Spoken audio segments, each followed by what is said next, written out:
দেখো বন্ধুরা, আজকে আমি একটু করছি বিনস, গাজর, তারপরে তোমার ক্যাপসিকাম সব কিছু দিয়ে চিকেন বানাচ্ছি। তো দেখো আমার আলুটা ভাজা হয়ে গেছে, পেঁয়াজটাও ভাজা ভাজা হয়ে গেছে। এবার দেখো আগে থেকে কিন্তু আমি এখানে বিনস, গাজর, চিকেন এগুলো কিন্তু সমস্তটা আমি ভেজে রেখে দিয়েছিলাম। এগুলো আবার আমি এখানে একটু ঢেলে দেব, দিয়ে আমি একেবারে সিম্পল করে একটা ঝোল বানাবো, বড় করে একটা চিকেনের ঝোল, যেটা তোমার রাত্রিবেলা এই শীতের দিনে মানে ব্রেডকে টোস্ট করে খেতেও খুব ভালো লাগে, এছাড়া গরম ভাতের সাথে তো ভালোই লাগে। দেখো সব আমি আগে আলাদা আলাদা করে ভেজে নিয়েছিলাম, আবার আমি একবার এরকম করে নেড়ে চেড়ে নিচ্ছি। এরপরে আমি মশলা দিয়ে কষাবো, মশলা দিয়ে কষিয়ে তারপরে আমি যেমনটা করব তোমাদের সাথে শেয়ার করছি। এটাতে কিন্তু আমার যা যা আনাজ দেওয়া আছে সেগুলো হচ্ছে বিনস আছে, গাজর আছে, ক্যাপসিকাম আছে, একটু টমেটো কুচি আছে, আলু আছে, আর কাঁচা লঙ্কা বা পাকা কাঁচা লঙ্কা যেরকম যা ইচ্ছা। আমি একটু লাল কাঁচা লঙ্কা যেগুলো হয় সেগুলোই দিয়েছি, তেজপাতা দিয়েছি, জিরে ফোড়ন দিয়েছি।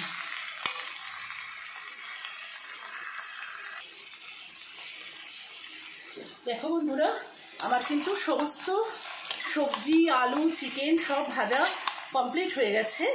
এবারে আমি দেখো এখানে গুলে নিয়েছি যে মশলাটা, আদা বাটা, জিরে বাটা, ধনে গুঁড়ো, লঙ্কা গুঁড়ো, এগুলো আমি গুলে নিয়েছি। আর একটু রসুন বাটা আমার এখানেও মিক্স আছে।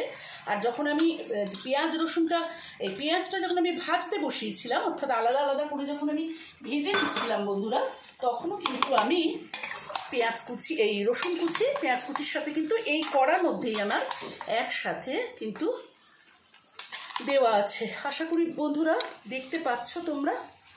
এই দেখো, এবার আমি এই জিনিসটাকে ভালো করে কষে নেব। আমার একটু হলুদটা কম লাগছে, আসলে কি জানো, আমাদের বাড়িতে আমার মেয়েটা কিন্তু খুব একটু হলুদের গুঁড়োটা পছন্দ করে না, সেই জন্য সবসময় হলুদের গুঁড়োটা না একটু কম দিতেই চেষ্টা করি। তবে মাংস টাংসগুলোতে তো একটু হলুদ গুঁড়োটা কম দিলে আবার ভালোও লাগে না। তো দেখো এইবারে আমি মাংসটাকে কিন্তু ভালো করে কষাবো, কেমন। আর তোমাদের তো আগেই বললাম কি কি দিয়েছি, বিনস, গাজর। এইটা কিন্তু আমরা শীতকালে খুবই করি, খুবই স্বাস্থ্যকর একটা ঝোল। আর এটা কিন্তু আমি সাদা তেলে করছি। আর প্রসঙ্গত উল্লেখযোগ্য বন্ধুরা, সাদা তেলের সাথে কিন্তু আমি একটু বাটার মিক্স করেছিলাম। আর আমি যখন পুরো আমার ইয়েটা হয়ে যাবে, চিকেনটা যখন হয়ে যাবে, এখানে কিন্তু আমি প্রেসারে দেবো, যেহেতু এখানে তোমাদের বারবারই বলি সেদ্ধ হতে চায় না। তোমরা কেউ কেউ যাদের সেদ্ধর কোনো প্রবলেম নেই, চট করে সেদ্ধ হয়, তারা এইভাবে কড়াতেও কষা হয়ে গেলে চাপিয়ে দিতে পারো। আর আমার যখন পুরো কমপ্লিট হয়ে যাবে তখন কিন্তু আবার আমি এখানে দেবো তোমার একটু বাটার, একটু গোলমরিচের গুঁড়ো দিয়ে কিন্তু লাস্ট পর্যায়ে আমি নামাবো, কেমন।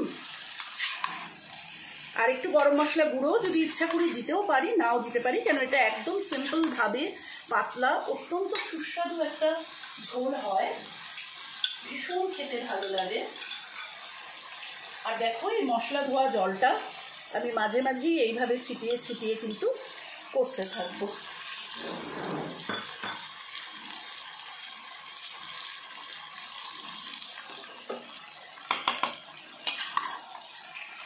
এইভাবে আমার আরেকটু এটা কষা হলেই কিন্তু আমি জল দিয়ে দেবো, দিয়ে প্রেসারে দিয়ে দেবো, দিলেই কিন্তু হয়ে যাবে আমার একটা বিনস, গাজর, সবজি দিয়ে, অর্থাৎ সবজি দিয়ে চিকেনের একটা স্বাস্থ্যকর এবং সুস্বাদু একটা ঝোল।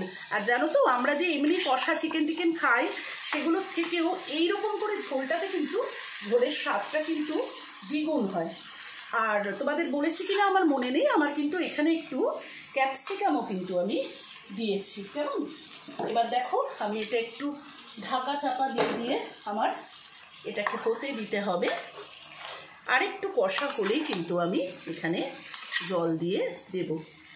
একে আমি এবারে একটু ছেড়ে দেব ঢাকা দিয়ে, এর মতো একটু হতে থাকুক। তো আজকে আমার বাড়িতে এই পাতলা ঝোল, অর্থাৎ স্বাস্থ্যকর সবজি দিয়ে পাতলা ঝোলটা তোমাদের সাথে একটু শেয়ার করে নিলাম।